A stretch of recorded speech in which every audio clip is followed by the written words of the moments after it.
የአማራ ተወላጅ የሆኑ 17 የደምቢ ዶሎ ዩኒቨርሲቲ ተማሪዎችን የበላው ጅብ መጮህ የጀመረ ይመስላል። ከዚህ ጋር በተያያዘ የያዝነው መረጃ አለ፣ ተሰሙታላችሁ። የፋሽስቱ ብልጽግና አገዛዝ ሰራዊት እየፈረሰ ፋኖን መቀላቀሉ ቀጥሏል። አፋብኃ ምኒልክ ዕዝ ልጅ ኢያሱ ኮር የጎፋ ክፍለ ጦርን የተቀላቀለው የብልጽግና የመከላከያ ሰራዊት አማራ በመሆናችን እኛም ተገፍተናል፣ አማርኛ ተናጋሪ ዋርድያ እንኳን በዱላ ነው የሚጠብቀው ሲል የፋሽቱን ስርዓት አማራ ጠልነት ገልጾ በስርዓቱ ዘረኝነት እየደረሰ ያለውን ግፍ ተናግሮ ያልቅም፣ ስርዓቱ ለሁሉም ኢትዮጵያን የሚበጅ አይደለም ብሏል። 203ኛ ኮር ትምህርትን ለማስጀመር ከመምህራን ከርዕሰ መምህራን ጋር እያደረገ ያለውን ውይይት የአረመኔው ሰራዊት በመምህራን ላይ በሚያደርገው አፈናና እስር ምክንያት ተደናቅፏል። አገዛዙ በውጊያ የተገደሉ የራስ ወታደሮችን አስክሬን በድሮን ደበደበ። በምስራቅ አማራ ቀጠና ከወልዲያ ከተማ ዙሪያ አካባቢዎች ጨምሮ እስከ ቃሊምና ቃሊም ዙሪያ አካባቢዎች ድረስ በተደረገው ተጋድሎ በመቶዎች የሚቆጠሩ የአገዛዙ ወታደሮች ሙትና ቁስለኛ መደረጋቸውን ጣቢያችን ለማረጋገጥ ችሏል። ህወሓት የአሜሪካው አምባሳደር ኤርቪን ማሲንጋ ትናንት ሁመራ ላይ ያደረጉት ንግግር የፕሪቶሪያውን ስምምነት ተፈራራሚ ወገኖች ይበልጥ የሚያራርቅ ነው በማለት ተቸ።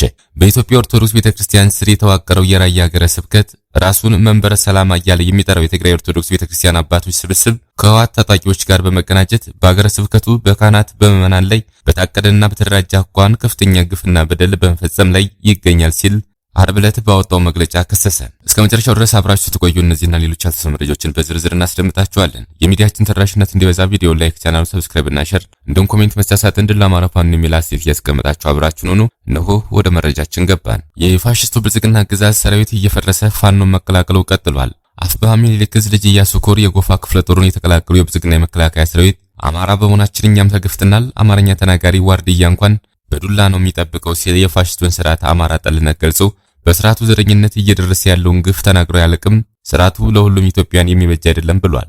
በጎጃም ግንባር ደግሞ ሁለት ተቃኝና መሐንዲስ የአገዛዙ ሰራዊት ፋኖን ተቀላቅለዋል። ኤልያስ ጫሌ አዳነ ከ6ኛ ዕዝ 600ኛ ኮር 75ኛ ክፍለ ጦር 5ኛ ሬጅመንት እና መኳንንት መላኩ 25ኛ ክፍለ ጦር 3ኛ ሬጅመንት ከሰዴ ወረዳ አገዛዝ በአማራ ላይ እያካሄደ ያለውን አስነዋሪ ተግባርና ስራ በማስጠላቱ ጥር 8 2018 ዓ.ም የአፋብኃ ቴዎድሮስ ዕዝ 201ኛ ኮር 64ኛ እና 54ኛ ክፍለ ጦርን ተቀላቅሏል። መረጃው የሚኒልክ ዕዝና ቴዎድሮስ ዕዝ ህዝብ ግንኙነት ክፍል ነው። 206ኛ ኮር ትምህርት ለማስጀመር ከመምህራን ከርዕሰ መምህራን ጋር እያደረገ ያለውን ውይይት የአረመኔው ሰራዊት በመምህራን ላይ በሚያደርገው አፈናና እስር ምክንያት ተደናቅፏል። የ206ኛ ኮር በድርጅቱ በአፋብኃ መመሪያና ደንብ መሰረት ትምህርትን በተመለከተ ባቀረበው ጥናታዊ ሰነድ ተርሶ 206ኛ ኮር የመማር ማስተማሩን ሂደት ለማስጀመር ከባለድርሻ አካላት ጋር ውይይት እያደረገ ሰንብቷል። ኮሩ በሚንቀሳቀስባቸው ባለ ሁሉም ወረዳዎች በመምህራን በማወያየትና ሰነዱን ለተሳታፊዎች በማቅረብ ትምህርትን ለማስጀመር የጋራ ኮሚቴ አቋቁሞ ወደ ስራ በሚገባበት ወቅት የአረመኔው ስርዓት መምህራን በማፈን ደሞዛቸውን በመንጠቅ ከፍተኛ በደል እየፈጸመባቸው ይገኛል። ኮሩ በተቆጣጠረባቸው ቀጠናዎች በአረመኔው ሰራዊት የፈራረሱ ትምህርት ቤቶችን ጨምሮ አገልግሎት የሚሰጡ የጤና ተቋማትን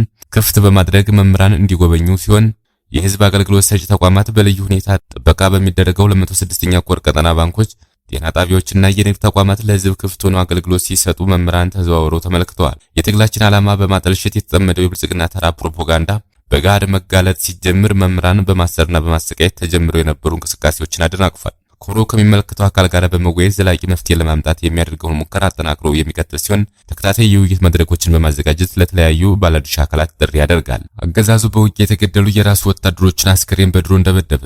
በምስራቅ አማራ ቀጠና ከወልዲያ ከተማ ዙሪያ አካባቢውን ጨምሮ እስከ ቃሊምና ዙሪያ አካባቢዎች ድረስ በተደረገው ተጋድሎ በመቶዎች የሚቆጠሩ የአገዛዙ ወታደሮች ሙትና ቁስለኛ መደረጋቸውን ጣቢያችን ማረጋገጥ ችሏል። ውጊያው የተካሄደው ጥር 5 2018 ዓ.ም ማለዳ ጀምሮ እስከ ምሽት ድረስ ሲሆን ከ13 ሰዓታት በላይ የጨበጣ ትንቅንቅ ነው የተደረገው። በአፋብኃ ምኒልክ ዕዝ ከአውጃኖ ክፍለ ጦርና ከጀነራል አሳምነው ጽጌ ክፍለ ጦር የተውጣጡ የፋኖ አዶች ጥር 5 2018 ዓ.ም ማለዳ ጀምሮ ከወልዲያ ዙሪያ ማለትም ጥቁር ውሃ ምላሽን ይዞ እስከ ቃሊም ድረስ በወሰዱት ውጤታማ ነው በተባለ የመከላከልና የመልሶ ማጥቃት እርምጃ በመቶዎች የሚቆጠሩ የአገዛዙ ወታደሮችን በመደምሰስና በርካታ ክላሽንኮቭ መሳሪያ ከነተተኳሹ በማድረግ ድል መቀዳጀታቸውን በዕለቱ ጣቢያችን መዘገቡ አይዘነጋም። ያለምንም ማቋረጥ ለተከታታይ 13 ሰዓታት በተደረገው የጨበጣ ውጊያ ከወልዲያ ከተማ ዙሪያ ሚጦና ጃርሳን ጨምሮ ከጥቁር ውሃ ምላሽ ጀምሮ አለጋዶ፣ አፍሪኬር፣ ቃሊም፣ መገንጠያ፣ ዘንዶ ጅራት ከሳምንት በፊት የአየር መቃወሚያው እስከ ወራሉ የወደመበት ቦታ ቃሊም መገንጠያና ቃሊም ድረስ የተሸፈነ ተጋድሎ ተደርጓል። አገዛዙ ሁለት ሰው አልባ አውሮፕላኖችን ጨምሮ በወልዲያ ሼህ መሐመድ ሁሴን አል አሙዲን ስታዲየም እና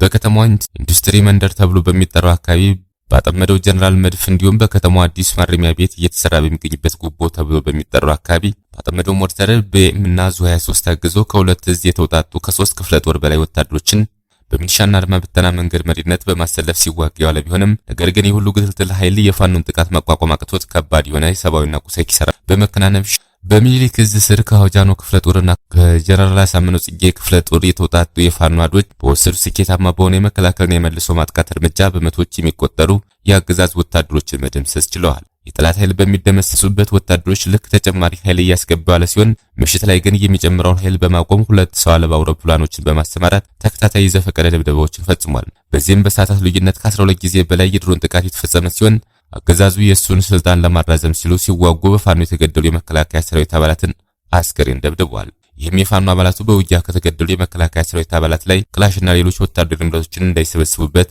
በማሰብ የፈጸመው ዘግናኝ ድርጊት ነው ሲሉ ወታደራዊ ምንጮች ገልጸዋል። በድሮን ጥቃቱ በፋኖ በኩል የደረሰ ጉዳት ባይኖርም ነገር ግን በቤታቸው ውስጥ የነበሩ ንጹሃኖች ተገድለዋል። በጥቃቱ ከተገደሉ ንጹሃኖች መካከል አንድ የቤተክርስቲያን ጠባቂ አባትን ጨምሮ ሌሎች በቤታቸው ውስጥ የነበሩ ሴትና ህጻናት እንደሚገኙበትም ታውቋል። በተጨማሪም ከወልዲያ ከተማ በሚጎነጨፍ መድፍ ህይወታቸው ያለፈና የቆሰሉ ንጹሃኖች መኖራቸው የተነገረ ሲሆን የመድፍ ጥቃቱ የቤት እንስሳቶችን ተሰብስበው የተከመረ የማሽላና የጤፍ ነዶ ማውደሙን የመረብ ሚዲያ የምስራቅ አማራ ዘጋቢዎች ለማረጋገጥ ችለዋል። የህዝብ ተወካዮች ምክር ቤት አባሉን አቶ ክርስቲያን ታደለን ጨምሮ በእነ ዮሐንስ ቦያለው መዝገብ ስር የሽብር ወንጀል ክስ የተመሰረተባቸው ተጠርጣሪዎች በግል ስልካቸው ያደረጓቸው የድምጽ ልውውጦች ያለ ፍርድ ቤት ትዕዛዝ መጠለፉን ጉዳያቸው ለሚመለከታቸው ችሎት አስታወቁ።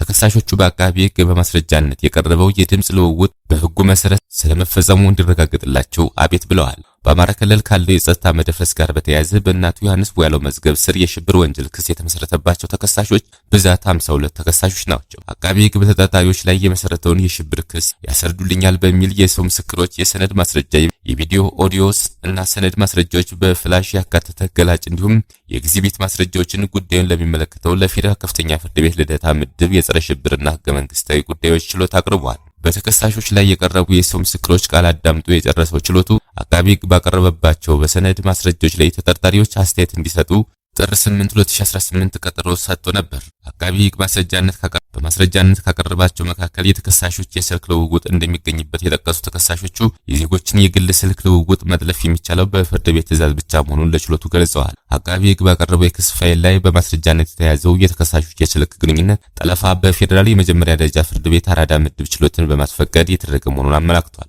ህወሓት የአሜሪካው አምባሳደር ኤርቪን ማሲንጋ ትናንት ሁመራ ላይ ያደረጉት ንግግር የፕሪቶሪያውን ስምምነት ተፈራራሚ ወገኖች ይበልጥ የሚያራርቅ ነው በማለት ተቸ።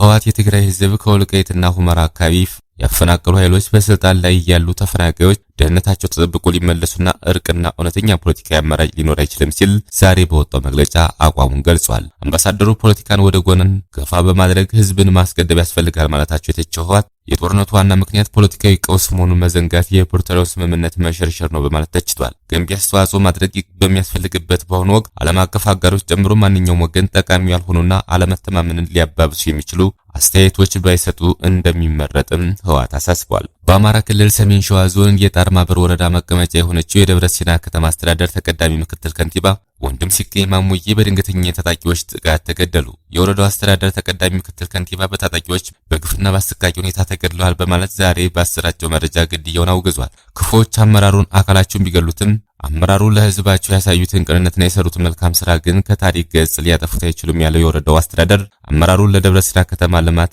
ሊተቀን የተጉና ለህዝቡ ጥያቄ ቀረቤታ የነበራቸው እንደነበሩ ገልጿል። ታጣቂዎቹ የተቀዳሚ ምክትል ከንቲባው ህይወት ብቻ ሳይሆን ለከተማው የነበራቸው ታላቅ ራዕይና ህልም አጨልመዋል በማለት የወረዳው አስተዳደር የገለጸ ሲሆን የአንድን አመራር ህይወት በጭካኔ ማጥፋት ትልቅ አገራዊ ኪሳራ ነው በማለትም ግድያውን ኮንኗል። በኢትዮጵያ ኦርቶዶክስ ቤተክርስቲያን ስር የተዋቀረው የራያ ሀገረ ስብከት ራሱ መንበረ ሰላማ እያለ የሚጠራው የትግራይ ኦርቶዶክስ ቤተክርስቲያን አባቶች ስብስብ ከህወሓት ታጣቂዎች ጋር በመቀናጀት በሀገረ ስብከቱ በካህናትና በምዕመናን ላይ በታቀደና በተደራጀ አኳኋን ከፍተኛ ግፍና በደል በመፈጸም ላይ ይገኛል ሲል ዓርብ ዕለት ባወጣው መግለጫ ከሰሰ። ሀገረ ስብከቱ በመንበረ ሰላማው አጋፋሪነት የህወሓት ታጣቂዎች የራያ ሀገረ ስብከት ጽሕፈት ቤትን እና የወረዳው ቤተ ክህነት ቢሮዎች በኃይል በመቆጣጠር የቤተ ክህነቱን ንብረቶችና ቅርሶች ዘርፈው ወታደራዊ ካምፕ አድርገዋቸዋል በማለት ከሷል። የህወሓት ታጣቂዎች የመስቀል ክብረ በዓል ማክበሪያውን አደባባይ ላይ ወታደራዊ ካምፕ በማቋቋም የዘንድሮው የደመራ በዓል እንዳይከበር እንቅፋት ፈጥሯል በማለትም ሀገረ ስብከቱ ወቅሷል። ራሱን መንበረ ሰላማ ብሎ የሚጠራው የሃይማኖት አባቶች ቡድን የራያ ሀገረ ስብከት የተቋቋመው አካባቢውን ወደ አማራ ክልል ሰሜን ወሎ ዞን ለማካለል ነው የሚል ፕሮፓጋንዳ በመንዛት ህዝቡን ለማደናገርና ዓላማውን ለማሳካት ጥረት በማድረግ ላይ ይገኛል በማለትም ሀገረ ስብከቱ ኮንኗል። ክቡራትና ክቡራን የቻናላችን ቤተሰቦች ለሰዓቱ ያዘጋጀናቸው መረጃዎች እነዚህ መስሉ ነበር። በሌላ የመረጃ ሰዓታችን እስክንገናኝ ድረስ የዩቲዩብ ቻናላችን ሰብስክራይብ፣ ሼር እንደዚሁም ላይክ እያደረጋችሁ ጠብቁን። ቸር ያገናኘን። መልካም ቆይታ